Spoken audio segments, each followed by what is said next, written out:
Boa tarde a todos.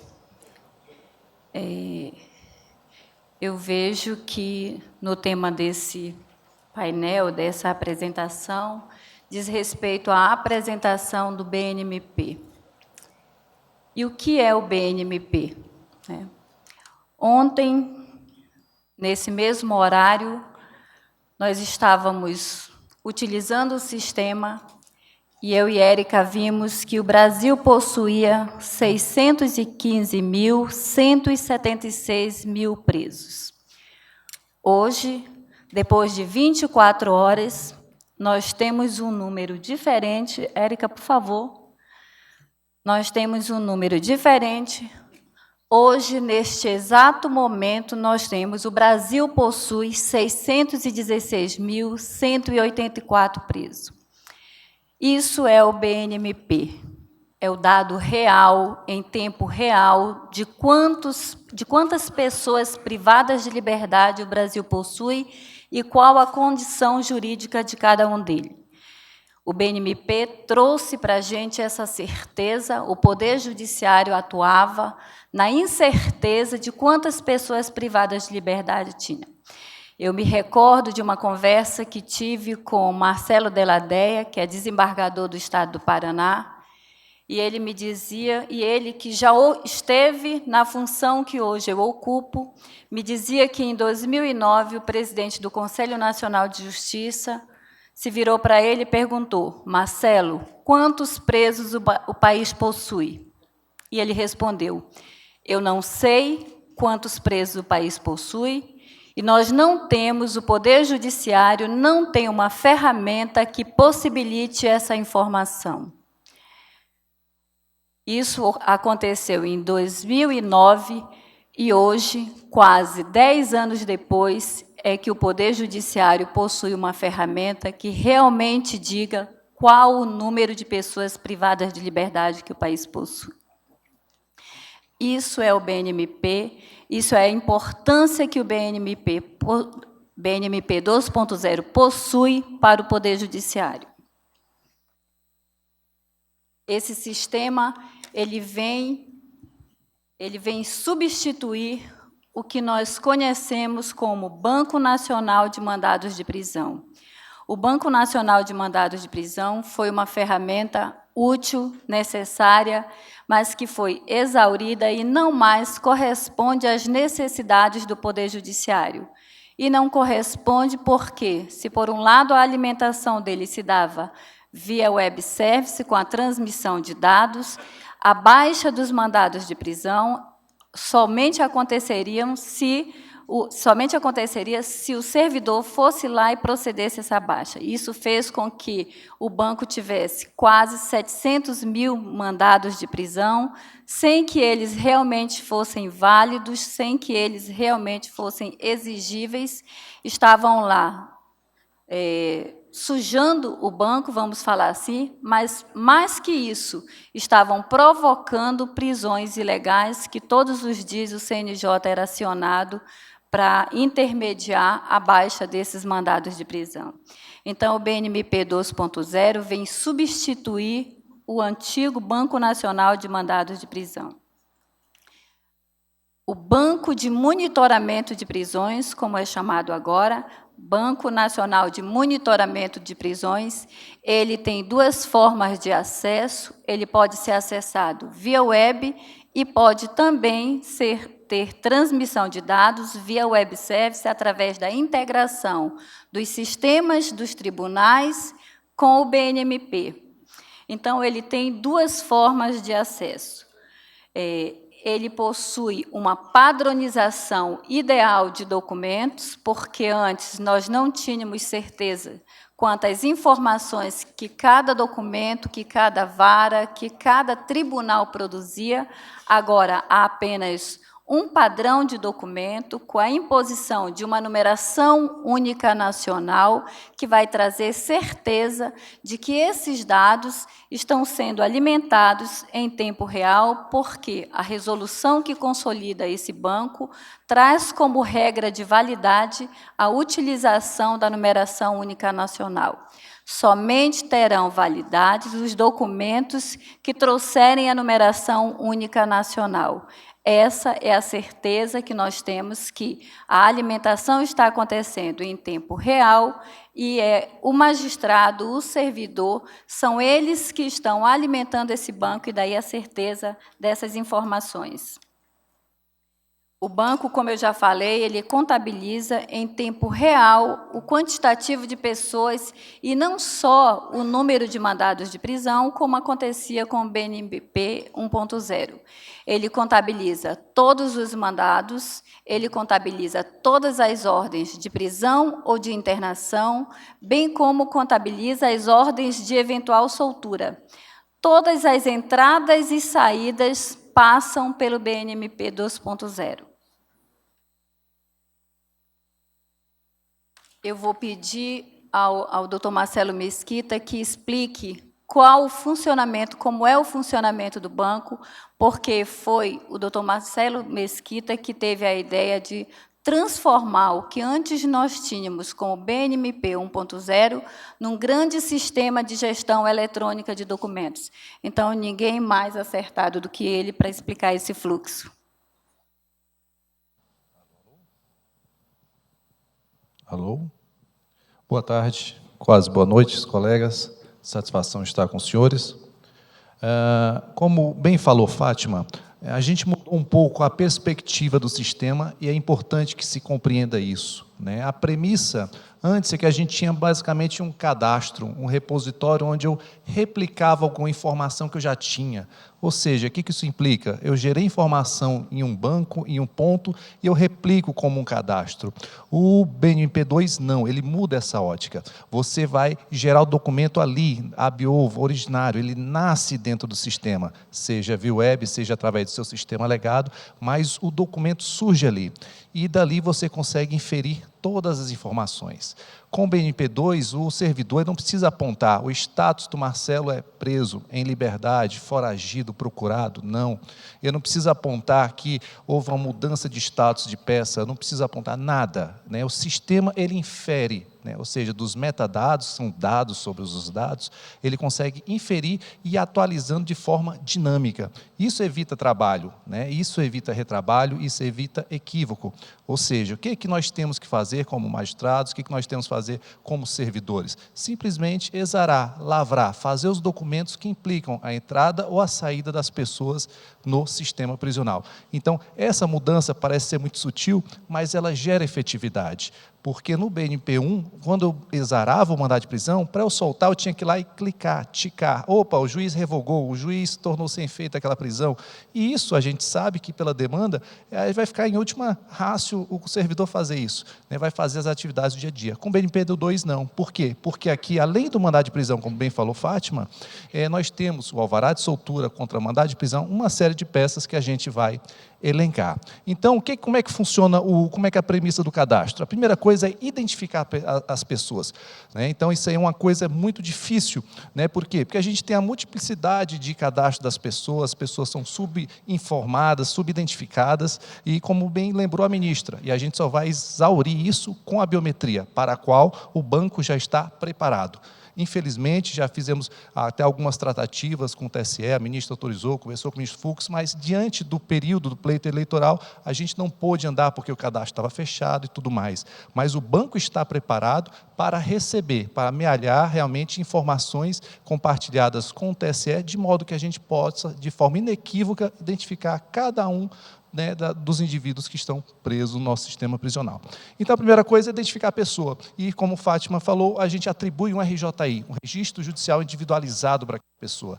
É esse número que vai representar, sob esse número eu posso ter Marcelo Mesquita, Marcos Mesquita, posso ter vários nomes, né? Tenho funcionalidade de unificar nomes, de unificar RJIs, ou seja, todo o sistema gira em torno desse número que é o identificador no processo. Com ele, uma vez cadastrada, você pode passar só ali o cadastro ali a pessoa, nós conseguimos colocar foto, conseguimos colocar mais de informação. Ah, Marcelo, mais de um documento? Mais de um documento, uma série de informações.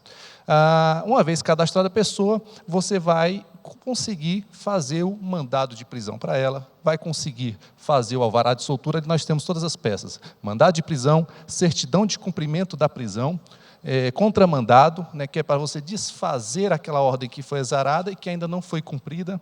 Temos o alvará de soltura, certidão de cumprimento de extinção de punibilidade por morte, temos certidão de internação, ou seja, uma série de documentos que justamente implicam na entrada e saída da pessoa do sistema, de modo que, uma vez feito ali, eu não tenho como fugir. E outra coisa interessante do sistema é que 3 coisas ele fez, basicamente, falando assim muito sumariamente. O que ele fez? Primeiro, ele, como falou Fátima, ele padronizou. Nós tínhamos uma série de formas de criar documentos, de fluxos, de como se exarar esses documentos. A segunda coisa foi colocar num repositório só. Então, nós vamos ter uma numeração única nacional para cada uma dessas pessoas e para cada um desses documentos, de modo que eu possa consultar e, de forma clara, tranquila, saber se aquele documento está ou não válido, que é uma dificuldade que a gente tem hoje no BNP1. Por quê? Porque os colegas não conseguem atualizar com a dinâmica necessária. E a terceira coisa que o banco tem, que ele reflete, é esse vínculo. Eu não consigo fazer nada sem referenciar um documento prévio. Então, o que isso nos traz? Uma grande segurança. Quem de nós, no primeiro grau, não teve aquela situação de estar com uma pessoa presa, tratando como preso estivesse, e tramitou um HC no tribunal, e o rapaz recebeu o direito, o HC, mas não fomos comunicados, foi solto lá em cima, e a gente tramitando. Com isso acaba. Por quê? Porque ou o tribunal gera um alvará de soltura direto no banco, ou, na pior das hipóteses, nos entrega, realmente devolve uma carta de ordem, um ofício para que façamos o alvará, mas sempre vai ser referenciado. E isso vai do primeiro grau até a Corte Constitucional. O STF já exarou o mandado de prisão, nós já temos mandados de prisão exarados aqui no BNP. Então, de modo que o colega do primeiro grau lá vai saber, ao consultar aquele número, ele vai, se for solto, vai saber da mesma forma. Marcelo, como é que sabe? Porque existe toda uma rede aqui, que Fátima vai explicar mais adiante, de alertas, notificações, onde o que é feito no banco, toda interação, qualquer coisa, uma condenação que aquela pessoa receba, eu consigo receber essa notificação. Então, assim, esse link, essa linkagem, esse referenciamento de um documento para outro, isso aí traz muita segurança para a gente. Fátima. Esses documentos que o doutor Marcelo Mesquita falou, eles vão inaugurar um status para a pessoa que está privada de liberdade. Inicialmente, o mandado de prisão vai colocá-la no status ou de procurada ou de foragida. Foi emitida uma certidão de cumprimento no banco, essa pessoa passa a ficar na condição já de privada de liberdade. Se sobrevém uma outra ordem, um alvará de soltura ou uma ordem de liberação, essa pessoa volta a ficar com o status em liberdade. Então, essa emissão de documentos no banco é que vai fazer com que o sistema faça a leitura de qual pessoa está privada de liberdade e qual pessoa efetivamente está em liberdade. Essas informações elas vão ser contabilizadas e vão ser apresentadas num painel que vai trazer para vocês em tempo real, vai trazer para o Poder Judiciário e para a sociedade em tempo real quantas são as pessoas que estão privadas de liberdade, qual é a condição jurídica de cada uma, quais já recebeu algum tipo de condenação, quem está em execução provisória, quem está em execução definitiva e qual desses presos diz respeito à prisão civil ou realmente esteja na condição de internado, seja provisório, seja já no cumprimento de medida de segurança. Então, essas informações elas vão estar disponíveis em tempo real, tanto para o Poder Judiciário como para a sociedade. Vocês podem verificar, pode baixar, subir, Érica, isso. Vocês podem verificar que um outro dado que o painel traz é o rol de crimes mais frequentes. É um rol de tipificação que é extraído das peças que são emitidas no sistema.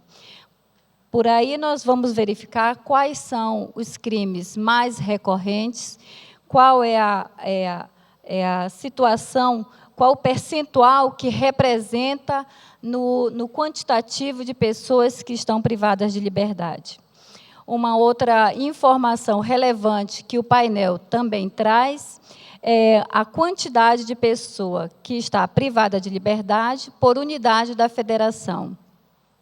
Por aí, cada estado, cada tribunal pode saber o quantitativo de pessoas privadas de liberdade que possui e vai poder melhor guiar, planejar as suas ações. Será que eu tenho um número maior de presos provisórios ou eu tenho um número maior de presos em execução de pena?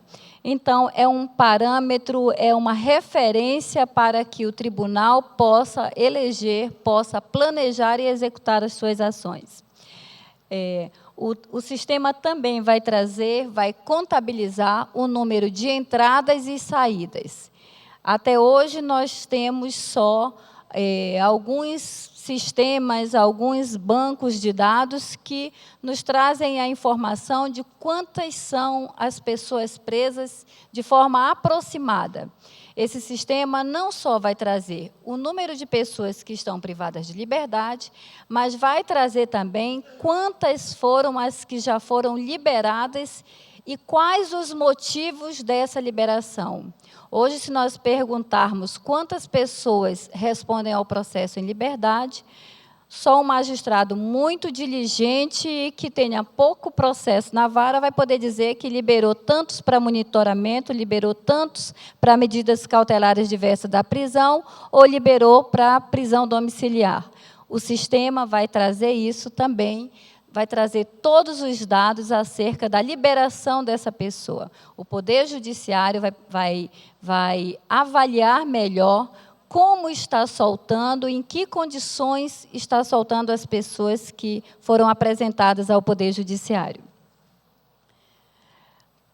Ele vai trazer, o painel também vai trazer o número de documentos que foram gerados em caráter nacional, em âmbito nacional, e vai trazer a informação de quantas são as pessoas que estão como procuradas ou foragidas. Procurada é aquela pessoa que, contra si, existe uma ordem de prisão, um mandado de prisão, mas ele ainda não estava no sistema penitenciário. Ele não pertencia, ele não estava encarcerado. Só tem uma ordem, um mandado de prisão para que se cumpra. Já a pessoa que está na condição de foragida, ela já estava no sistema, ela empreendeu fuga, e aí foi contra ela expedido um mandado de prisão do tipo recaptura. O banco faz essa distinção de quem é a pessoa que está como procurada e quem é a pessoa que está como foragida.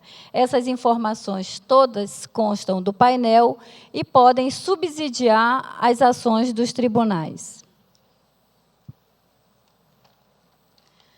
O banco, além da funcionalidade do painel, que existe o painel nacional e está sendo desenvolvido o painel regional, que é para atender a necessidade de cada tribunal estadual. Além disso, ele possui algumas funcionalidades. Quais são essas funcionalidades? O banco possui um sistema de alertas, que esses alertas é um sistema de comunicação interna entre os magistrados acerca da movimentação de pessoas e de documentos.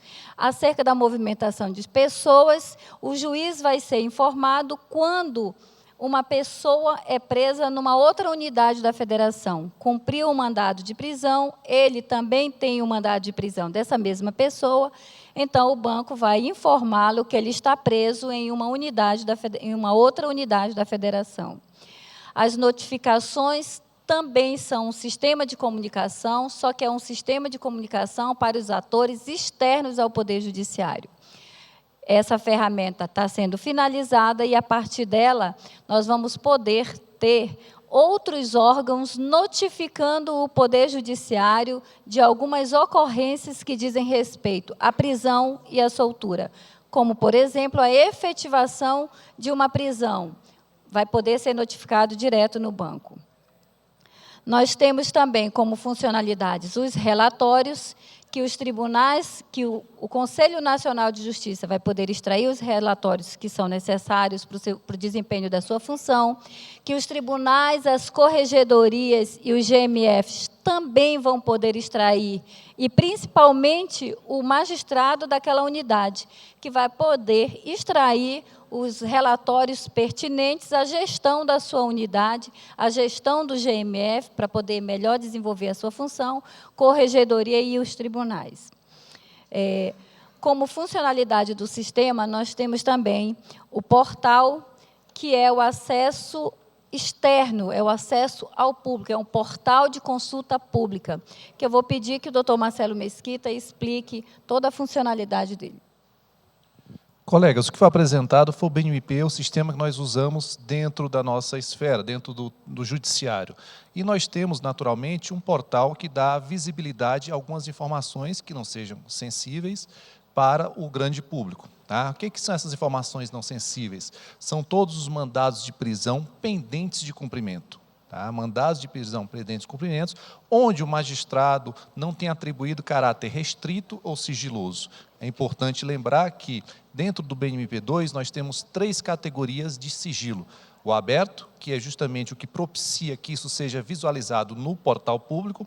O restrito, que é aquele que você só consegue visualizar dentro quem está autenticado, quem está logado, quem está no sistema, ou seja, nós todos do judiciário. E temos sigiloso, que só quem vai conseguir visualizar é o magistrado que exarou o documento e o servidor, eventualmente, se estiver auxiliado a minutar, que vão conseguir visualizar aquele documento. No portal, você pode botar, Érica, só a carinha inicial dele. Então, no portal, o que nós temos lá? Você poderá consultar qualquer um, o nome da pessoa, e vai vir, nos mesmos moldes que acontecia com o BNP1, o nome de quem tem algum mandado, alguma ordem de prisão em seu desfavor. Tá? Então, isso é interessante, isso auxilia sobremaneira a atividade policial e tudo mais. Uma novidade do BNP2 é que nós contamos agora com os mandados civis, né, mandados por prisão por alimentos. Isso não constava no BNP1 e foi uma evolução. E São Paulo exarou um mandado de prisão em janeiro, de civil por alimentos, e o cidadão foi preso no Rio de Janeiro. Tá? Então, ou seja, existe essa vertente na esfera civil, o que vai dar muita efetividade, né, que geralmente o alimentante tende a não ser encontrado. Uma outra novidade do BNP2 é que eu também posso confirmar o teor de um contramandado ou o teor de um alvará de soltura. Ou seja, eu solto um alvará de soltura na minha unidade, o policial está com aquilo lá, quer verificar se aquilo ainda está vigente e tal, ele consulta com aquela numeração única nacional e o sistema vai dizer, é de fato válido. Opa, existe uma nova informação, né? Existem outros mandados de prisão não alcançados por esse alvará. Ou seja, ele agrega de forma dinâmica, né? On the fly, que a gente fala na tecnologia, em tempo real, né? Uma nova informação. E isso é muito importante, é muito pertinente. Né? Recebemos, na verdade, Fátima, né, no DMF, muita demanda de Polícia Federal, de polícias para saber, esse mandado que está em aberto ainda vige, se sim, se não. Então, realmente, é uma funcionalidade que vai agregar bastante. E uma última, com relação ao cadastro de vítimas. A ministra Carmen Lúcia, ela é muito sensível ao pleito, à falta de cuidado do judiciário com relação às vítimas. Nós não temos um canal de diálogo, um canal de fornecer, de ofertar informação. Temos para partes, temos para o advogado, temos para todo mundo, mas aquela parte que muitas vezes é a mais prejudicada, ou certamente a mais prejudicada, não tem um canal, fica a ver navios, não sabe, não compreende por que a pessoa foi solta, quando foi solta, se foi presa ou não. E nós fizemos uma funcionalidade no portal, onde a pessoa pode se autocadastrar. Ela se autocadastra, manifesta interesse, não é automático, porque a pessoa tem que manifestar, de repente é um crime que ela não quer ficar relembrando, não tem interesse, então ela se autocadastra. Uma vez se autocadastra, recebe um e-mail confirmando aquele autocadastro e dizendo qual unidade que ela tem que se dirigir para se apresentar. Naturalmente, ela tem que se apresentar, munida de documento, para não ser uma pessoa se passando para receber informação sensível, claro, e ali ela se autocadastra e vai receber, até o momento que quiser, toda a informação relevante em relação àquele RJI, aquela pessoa, né, que está sendo persecutida. Tá? Em breves palavras, esse é o portal. Eu vou passar para o doutor Renato, que foi diretor do DEPEN e o nosso é assessor da Fátima no DMF, que muito colaborou com a confecção também desse sistema, ele vai falar aqui com relação a alguns números, que isso é interessante, né? Então, a gente já, nesse pouco tempo que a gente já conseguiu amealhar, né, com 610 mil presos, mas temos ali 1.900.000 e poucos documentos já gerados, ou seja, a gente já consegue extrair informação, extrair conhecimento, né? O que a gente tinha muito era dados espraiados que não eram fiáveis, né? Então, de dados a gente está extraindo informação, quiçá conhecimento, tá? Pois não, doutor Renato? Bom, muito rapidamente, boa tarde, senhoras conselheiras, conselheiros, magistrados, magistradas, servidores presentes. É uma satisfação contar com a confiança da ministra Carmen Lúcia para integrar a equipe do CNJ e não tenho dúvida nenhuma de dizer, talvez fazer uma das entregas mais importantes para o sistema penitenciário brasileiro. Como defensor público, ex-procurador de Estado, como ex-diretor-geral do DEPEN, eu estou muito seguro de que a ministra ela mirou num dos principais problemas ao definir como prioridade a estruturação das informações do sistema penitenciário como forma de orientar a atuação do Poder Judiciário. Quando a gente fala de cadastro, talvez a população fale, não, é uma coisa abstrata, é até difícil, né, para a gente explicar a importância e o impacto prático disso.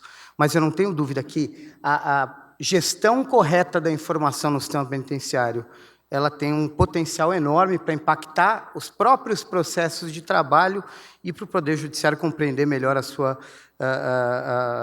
os gargalos, as suas virtudes e também as disfunções na atuação no que diz respeito a pessoas privadas de liberdade. E, recentemente, a ministra apresentou aos conselheiros do CNJ o primeiro resultado, o resultado do primeiro exercício de análise desse banco de dados. Ela usa uma metáfora muito feliz de que agora a gente tem um filme, né, não só mais a fotografia.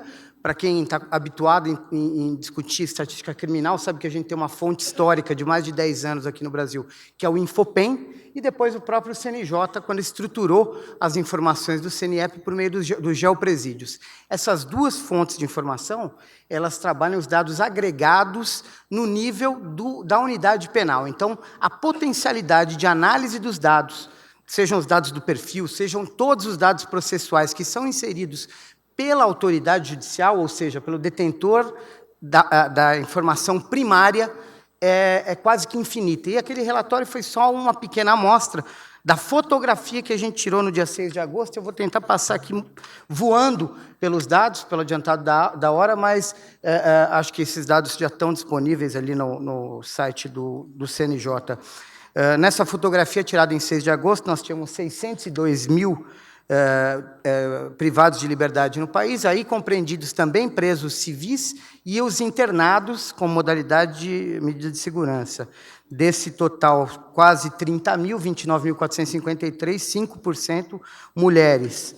No que diz respeito à natureza da medida de constrição, nós temos 40% como pessoas presas exclusivamente por processo de conhecimento sem uma decisão condenatória em primeiro grau.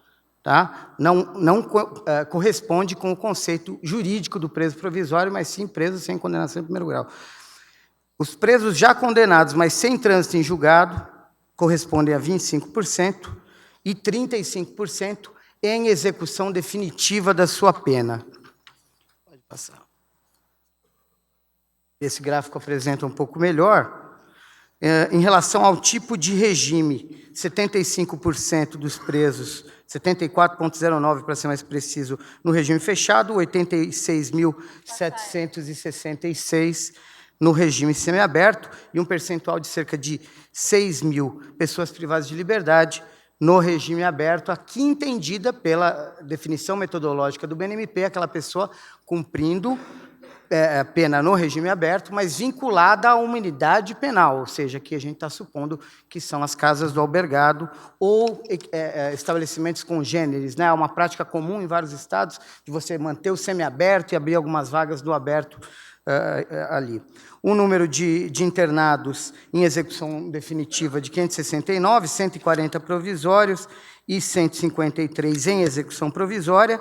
Um dado importante que a gente traz que é um dado que deve se estabilizar também, mas é um dado relevante que gera muita dúvida, pela alimentação do cadastro, dos 5 TRFs, 2.270 presos são exclusivamente presos por ordem da Justiça Federal, um percentual bastante baixo em relação ao nosso universo de mais de 600 mil.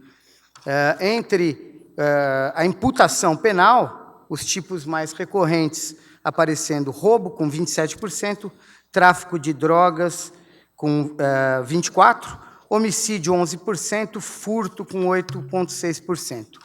Houve um primeiro exercício também nesse relatório de avaliação do tempo de prisão. Aqui a gente está falando exclusivamente de presos em processo de conhecimento. Mais de 180 dias corresponderiam a 28% dos presos, menos de 180 dias, 71%. Um outro dado inédito que a gente começou a trabalhar, mas que nos dá a dimensão de um grande problema, isso aqui talvez seja uma expressão da utilidade prática do banco, é o número de presos a serem recambiados por unidade da federação. Ou seja, aqueles presos que estão custodiados em uma unidade de federação e respondendo processos em outra, o que gera, sabemos, na vida real e prática, um problema enorme de atraso, de dificuldade de fixação da responsabilidade por aquele recambiamento, e hoje nós conseguimos, a partir do banco, circunscrever em 2.985 pessoas, aqueles que têm uma situação clara de necessidade de recambiamento para uma outra unidade de custódia. Em relação ao perfil, acho que os dados não discrepam muito de levantamentos congêneres, 30% entre 18 e 24 anos, 23% até 29, ou seja, quase 55% dos nossos presos com menos de 29 anos, 46% pardos e 11% pretos, seguindo a classificação do IBGE, o que dá cerca de 55% de negros no sistema prisional, e como a Fátima falou aqui, o fator criminógeno mais importante, talvez, é ser solteiro, quase 80% da população privada de liberdade entre os solteiros. Casar faz bem. E em relação à escolaridade também, a gente tem essa distribuição que não foge muito das apresentações. Mas só concluindo aqui, um dado que me chamou a atenção, ouvindo a fala do Dr. Drauzio Varela hoje, que deu quase que um testemunho ocular, eu, sendo de São Paulo, acompanho o trabalho dele no sistema prisional já de estudante, e ele fez quase que um testemunho da disseminação das organizações criminosas, facções. A gente tem discussões aí técnicas sobre o que seriam propriamente, que atuam no sistema prisional. E, para mim, um sentido que justifica todo esse trabalho, essa liderança firme e segura da ministra, que muito generosamente reconhece no trabalho de cada juiz criminal o grande responsável por esse produto, mas, sem dúvida, sem a liderança firme e segura e o foco da ministra, nós não teríamos esse resultado. Mas um fato que a ministra também costuma destacar é, nesse momento em que a gente tem uma dinâmica do crime muito diferente, talvez aqui os magistrados que tenham mais de 10, 15 anos de trabalho também consigam presenciar uma mudança na dinâmica no crime, com características de atuação interestadual, de pessoas que cometem crimes em vários estados. O BNMP, eu não tenho dúvida, se coloca como um imperativo, e o judiciário cumprindo o seu papel, entregando essa demanda, fazendo uma análise nacional de dados integrados a partir desse problema que vivemos hoje, de violência urbana e de um crime com características muito diferentes do que eram há 20 anos atrás. Então, eu estou muito feliz de ter podido contribuir um pouquinho nesse projeto e tenho certeza que essa é uma entrega do Poder Judiciário que vai render muitos frutos. Colegas, alô? Alô? Só para fechar, dito isso, essa ferramenta ela não acaba, tá? Então, essa ferramenta ela é só um alicerce, Como bem falou Renato e Fátima, a gente levou alguns anos para tê-la, mas ela não está perfeita e acabada. É natural, a gente vai evoluindo e melhorando. Mas o mais importante é que ela pode ser um alicerce para uma série de outras iniciativas. Como a gente falou, ele pode ser um sistema de sistema biográfico para um sistema biométrico em parceria com o TSE. Eu posso fazer ali todo um sistema, toda uma política de recambiamento de pessoas. Eu posso disponibilizar futuramente uma certidão nacional de antecedentes criminais, uma coisa que a gente nunca imaginou conseguir ter, né? Então, a gente está muito próximo de ter. Basta colocar algumas peças e alguns metadados. Nós podemos usar como repositório de peças processuais relevantes. A gente tem um repositório de todas as sentenças, recebimento de denúncia, trazendo, né, informação para toda a justiça criminal. Podemos usar para os adolescentes, em conflito com a lei, a gente também poderá evoluir e agregar também tanto a internação provisória como a apreensão. Pode ser um canal para interação de vítima, para aplicação de justiça restaurativa. Pode ser utilizado para prevenção, estudos de como se atacar uma determinada área, uma determinada competência, né, analisando, prevenindo delitos, né, seja por prerrogativa de gênero, uma série de coisas. Ou seja, ele é uma ferramenta que nasce agora, né, é uma ferramenta que aí pode ter 2, 4, 6, 8 anos de trabalho para se edificar realmente um grande manancial de informações para a seara criminal. Antes de terminar e passar a palavra para a Fátima, gostaria de agradecer sobremaneira o apoio da equipe, da Fátima, a coordenação dela dos trabalhos, né? Não adianta ter uma ideia, tem que se executar, então a Fátima foi mestre nisso, né? Agradecer ao Renato, sempre pontuou, sempre deu aquele viés da defensoria, né? nos tocando, agradecer sobremaneira ao nosso coordenador, nosso supervisor, tanto da Fátima do MF, como o meu da TI, que é o doutor conselheiro Márcio Schiffler, que sempre nos apoiou, incentivou, deu o respaldo necessário, seja como juiz auxiliando no começo, seja como conselheiro.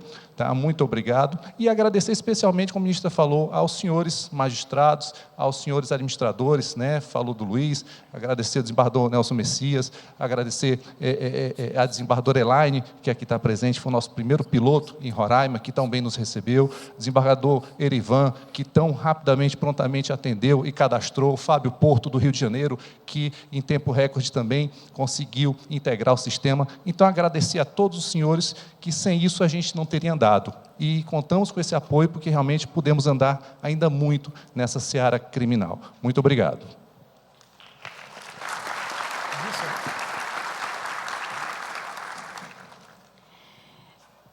Eu queria finalizar falando que esse sistema, ele sempre foi necessário para o Poder Judiciário, e o Conselho Nacional de Justiça, desde 2009, já tinha percebido que ele era necessário, porém, não tinha encontrado a saída de como executar. A ministra Carmen Lúcia, conforme o doutor Renato já falou e o doutor Marcelo reiterou, a ministra Carmen Lúcia, ela elegeu esse projeto, ela deu especial atenção à criação do Cadastro Nacional de Presos, e hoje, como eu falei, depois de 10 anos, nós caminhamos para uma informação mais qualificada acerca do número de pessoas que estão privadas de liberdade. E essa informação, como o Marcelo explicou, vai subsidiar as ações do Poder Judiciário, vai trazer mais eficiência, especialmente para a justiça criminal. Eu acrescento aos agradecimentos já feitos por Marcelo e por doutor Renato, eu acrescento o agradecimento especial à equipe da DTI do CNJ e à equipe do DMF, que os servidores que aceitaram conosco esse desafio, eles foram incansáveis na elaboração, no levantamento de requisitos, nos testes e na finalização desse projeto. Nós não estamos aqui diante, embora eu fale finalização, como o Marcelo falou, nós não estamos diante de um projeto pronto, acabado, finalizado, não. Ele é só o começo daquelas informações que são necessárias para que a justiça criminal possa ser conduzida com mais eficiência, conforme cobrou o doutor Drauzio Varela. Ele não tinha ainda a informação de que o Poder Judiciário agora possui dados concretos, reais, acerca da população de presos, acerca das pessoas que estão privadas de liberdade. Mas o Poder Judiciário agora dispõe de uma ferramenta para subsidiar, para planejar e executar as suas ações em sede de justiça criminal de forma muito mais contundente, de forma muito mais eficiente. Muito obrigada pela oportunidade e pela atenção com que ouviram.